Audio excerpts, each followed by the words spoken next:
What's up, everyone? I'm Charles Medley, and welcome back to My Random Tales. This is the second half of the season finale of the Eric and Thomas season. So, that was a very, very brutal showdown, wasn't it? I mean, Thomas really let Eric have it.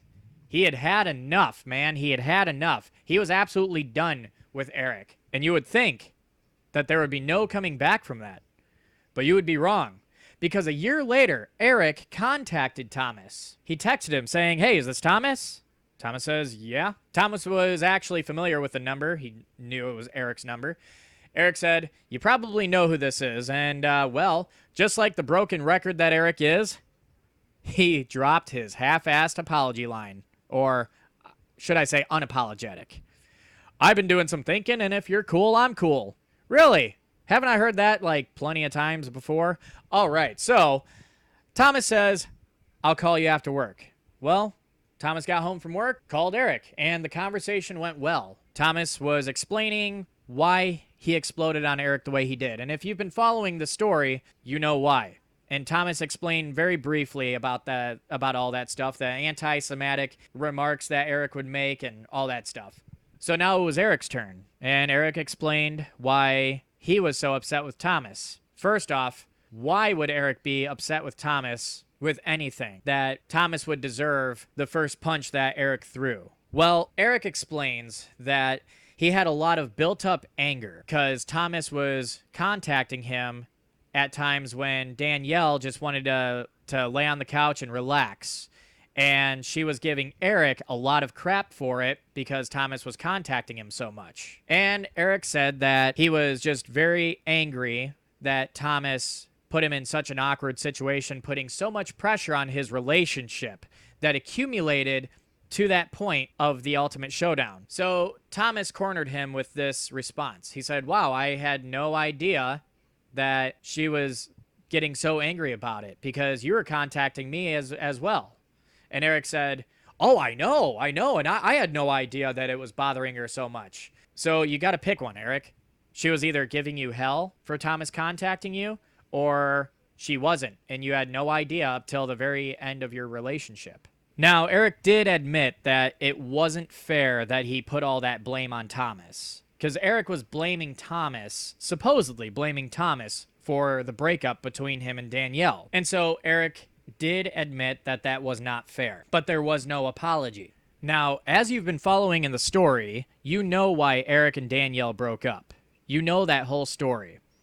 And the only thing Thomas had to do with that is Eric constantly telling him that Eric's an angel and Danielle is the devil.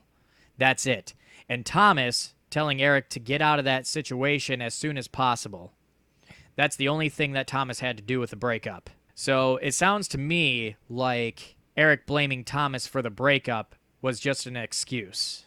Theoretically, I believe that Eric was jealous of Thomas. I mean, because everything that Thomas told me, it kind of narrows it down. Thomas does something better than Eric. Eric has to bring Thomas down for it. It's the same with the ideas. "Hey, Eric, I have an idea." "Oh, that idea is terrible. You should go F yourself for that idea." Months later, "Hey, Thomas, I got an idea." And it's that idea. And Eric was salty because Thomas has been living in that same house, paying his own bills, his own rent, paying for his own groceries, all that stuff, on his own, by himself, even taking care of his aunt, too, and has been doing a darn good job at it, while Eric was doing all the dumb things that he did. It was a very, very stupid decision, very foolish decision for him to move in with his girlfriend after 2 months of only knowing her. It was very foolish of him to move far out of state with her, where he has no friends, but she actually has friends in those areas. It was very foolish of him to quit his jobs before ever finding a new one to back him up. And because of all of his foolish decisions, he's now back in his hometown living with a relative, living under someone else's roof, working a crap job. And Thomas is living the same life that he's been living. Fine, free, happy. Not perfect, but way better than the life that Eric was living. And that's why Eric was treating Thomas like that. That's why Eric was trying to attack Thomas's job, his character, and his house. Well, the conversation ended, and they were friends again. But Thomas knew better this time. Thomas kept Eric at a distance. Thomas was not going to make him his best friend again and fall back into all that crap, especially given how unstable and unpredictable Eric is. The fact that Eric would let all that anger build up and not even bother to discuss it with Thomas. I mean, Eric pretending that, everything is fine, but it's not. And then all of a sudden he just snaps. Give me a break, Eric. Give me a break. Because first you're going to say that Danielle was giving you hell for Thomas contacting you so much, and then you're going to say that you had no idea, like, minutes later. Give me a break. So as they became friends again, Thomas discovered that Eric became a full-blown conspiracy theorist, worshiping Alex Jones, obsessed with this pill that Alex Jones invented, speaking a bunch of nonsense, a bunch of one-sided biasm, basically, and putting Thomas in uncomfortable situations. Thomas found himself avoiding certain subjects because he knew that Eric was just gonna spew out a bunch of crap. Now, I'm not saying that Alex Jones is a complete liar. No, he uses a lot of truth to back up his lies, and they're all just theories. I mean, basically all the guy is doing is he's just, turning cards until one of them is right. That's what he's doing. And so when he is finally right on one of the millions of things that he says, yeah, see, I told you, our freedom is doomed. All right, so back onto the subject. Thomas really didn't care to talk too much about politics, especially the 2020 disease. But he was a little interested in hearing some of the points made and even agreed, because look, I mean, there's an awful lot of bullcrap being spread around about it, and there's an awful lot of truth being spread around about it. But when Thomas found it starting to turn into an argument, he started to avoid the subjects. But Eric couldn't help himself, and he started pressuring Thomas into hobbies and playing Fortnite and taking the pill and all kinds of crazy stuff. And it was uncomfortable. And Thomas, wouldn't contact him for a little while. Whenever Eric would contact him, he'd be like, oh, crap, what now? A little nervous. He realized, is this how I feel every time I get a message from him?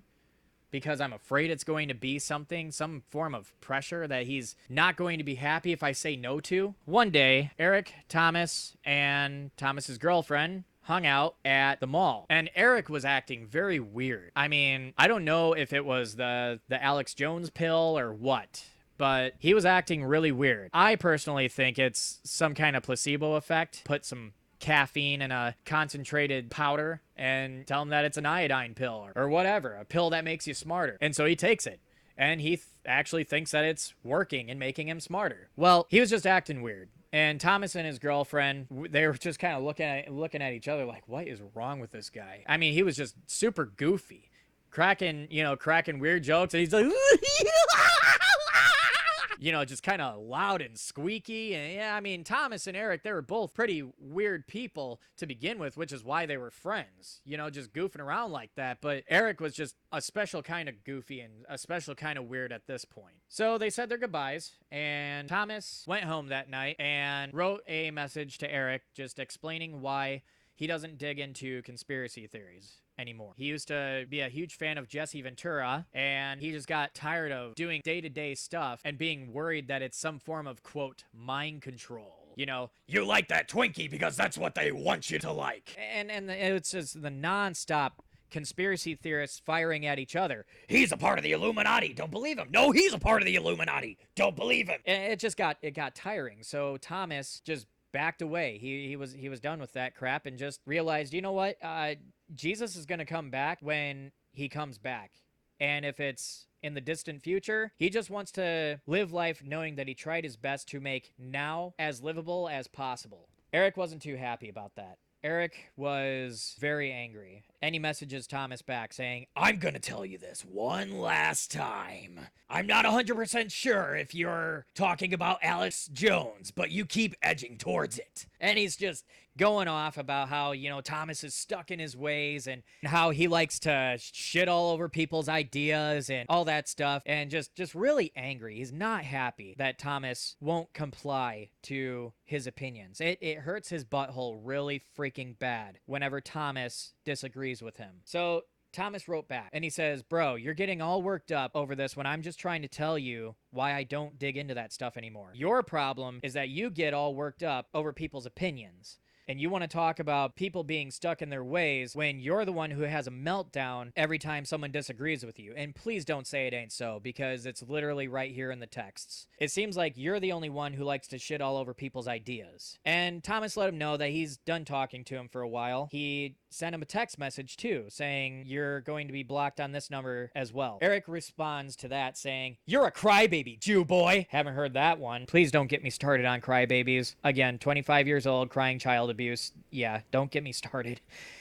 But Thomas sent him one last message. He said, LOL, that's mature. You say stuff like that to your friends, push them away, and then you always come crawling back like you do with me.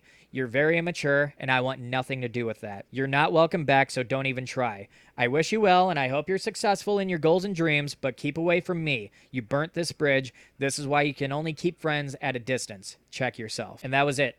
Thomas completely blocked him, blocked his number, and everything. Thomas could hear his phone vibrating, though, before he blocked Eric's number. He could feel it vibrating. I mean, it was like a chair massage. And he assumes it was probably Eric being very angry, being very, very salty about the whole thing. It probably hurt his privates very bad. But Thomas, he didn't even bother opening the message. Didn't bother reading it. He just blocked Eric's number, and he let that be that. He explained to me that if he didn't hear it, it was never said.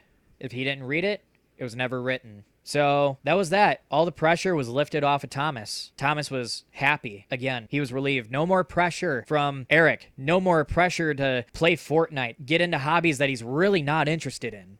No more. It's done. And Thomas can just go on with his day-to-day life at peace. All right. So if you enjoyed this video, give it a like. Share the video to share the message, and subscribe to my channel. And don't forget to click the notifications for the latest updates on my videos. I hope you all had a great day, because it would suck if you didn't.